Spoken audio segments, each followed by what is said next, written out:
उनका भोजन ही नहीं पचेगा जब तक दो चार की बुराई नहीं कर लेंगे। सुना तुमने ऐसे से ऐसा नहीं, हमने तो नहीं। अरे मतलब ऐसे गूढ़ विषय की चर्चा मानो ब्रह्म साक्षात्कार करा देंगे। अब वो भगत किसान आदमी, गांव का गंवार आदमी पीछे लगे, पंडित जी अरे गुरु मंत्र दे दो, कितने दिन से टहला रहे हो आप? अरे उनका यार मतलब सोच का पेशा, तू तो गुरु मंत्र की बात कर। अब वो पीछे लगा कि अब हम नहीं जाने वाले, आपने सब सामान लाद ली थी, भगवान की कृपा कहो कि आपको सोच लगी आई। रुक्मिणी जी से कहा तैयार हो, भगत के दर्शन करने चलना है। आंख मूंदे से न खाना न पीना, धत गपोचन। रुक्मिणी जी का ये कौन सा नाम भगवान का? न विष्णु शास्त्र नाम में है, न गोपाल शास्त्र नाम में है, और कहीं हमने पढ़ा नहीं। ये कौन सा भजन कर रहा है? किसका भजन कर रहे हो? चुप रहा। फिर किसका भजन कर? दो तीन बार तो गुस्सा के आंख खोला, देखा कोई स्त्री तो बोले तुम्हारे खसम का भजन कर रहे हैं। और किसका कर रहे? वो रुक्मिणी जी आ गई, बोले बहुत जानकार भगत है।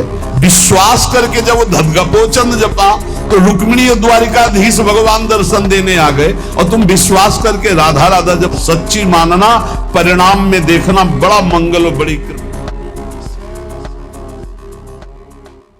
एक सीधा साधा गांव का भगत कभी कथा नहीं सुनता था, गाय चराता था गांव की। तो एक दिन और गोपाल जो गाय चराने वाले थे, उन्होंने कहा यार कभी तो कथा सुन लो, रात दिन पशुओं के पीछे घूमते हो, पशु बुद्धि, कभी तो कथा सुन लो। तो एक दिन सोचा दोपहर के भोजन गांव में पाएंगे जाके अपने घर में, और कथा हो रही वहीं से निकल लेंगे, जो सुन लेंगे तो सुन लेंगे। खड़े खड़े वहां चर्चा चल रही थी, जिसने मनुष्य जन्म लेकर के गुरु मंत्र नहीं लिया और नाम जब भगवान का नहीं किया, उसका जीवन मुर्दा, व्यर्थ जीवन। चला गया सुन के। और बार बार वही दिमाग में कि पंडित जी कह रहे थे गुरु मंत्र नहीं लिया और नाम जप नहीं किया तो मुर्दा जीवन। दूसरे दिन फिर गया, कहा पंडित जी आपने कल कथा में कहा था गुरु मंत्र ले लेना चाहिए, नहीं तो जीवन मुर्दा हो जाता है, बेकार जीवन रहता है। तो देव गुरु मंत्र आप है, और तो हम किसी को जानते नहीं। देखा फटा पुराना कपड़ा, डंडा लिए एक चरवाहा। उनका ऐसे थोड़ी कि तुरंत गुरु मंत्र दे दिया जाता है। आखिरी दिन कथा के मिलना फिर दे देंगे, टाल दिया। और वो आखिरी दिन कथा के तो दिन चढ़ावा चढ़ रहा था, तो पंडित जी ने कहा जब चलें तब ले लेना गुरु मंत्र, टाल दिया। अब वो जब आखिरी दिन के बाद वो तो उस समय घोड़े पे बैठ सब सामान लाद के पंडित जी चलते थे, वो तो सब सामान लाद के चलने लगे हो। तो पीछे पंडित जी आप जो कह रहे थे कि गुरु मंत्र देंगे, आप गुरु मंत्र दे दीजिए।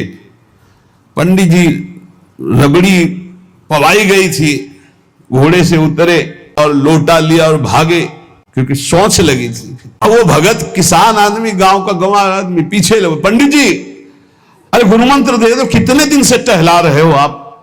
अरे उनका यार मतलब सोच का पेशा, तू तो गुरु मंत्र की बात कर।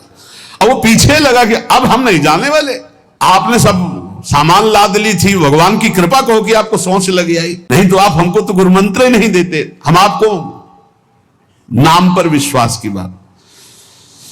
पंडित जी तो धत गपोचन, जय गुरुदेव की जय गुरु, वो दबकाए है धत गपोचन, मतलब एकदम मूर्ख आदमी। तो सोच, तो वो प्रणाम कर लिया, जय गुरुदेव, धत गपोचन धत गपोचन।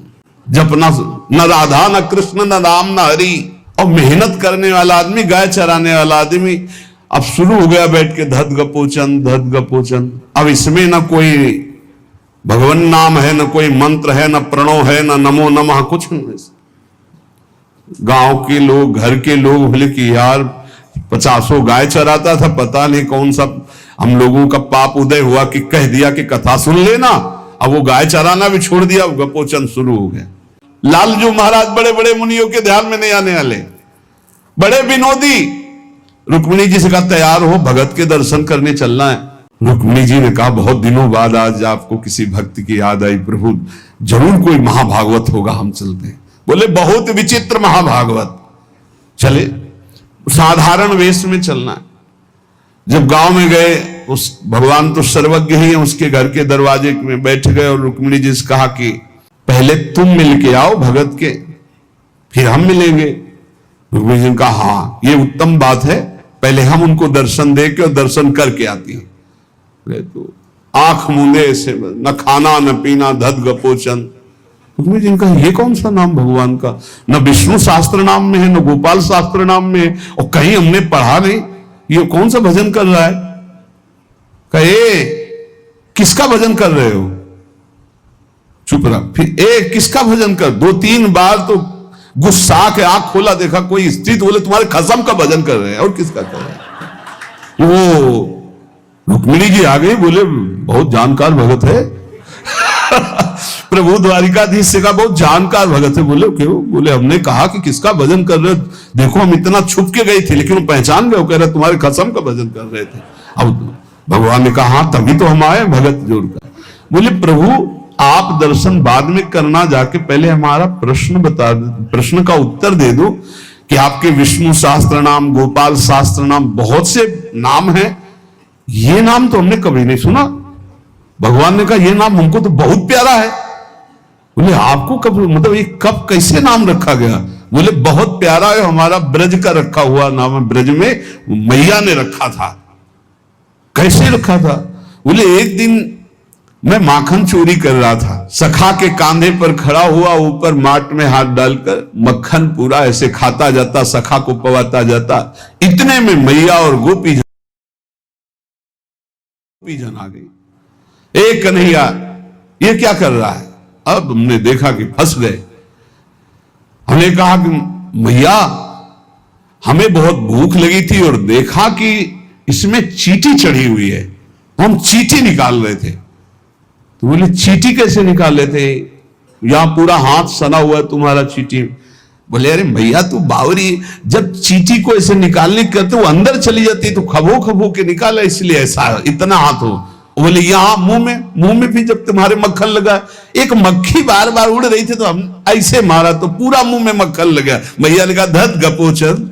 बोले ये उस समय का नाम रखा हुआ है, मेरा बाल गोविंद में जब मैया ने रखा था मक्खन चोरी के समय उस।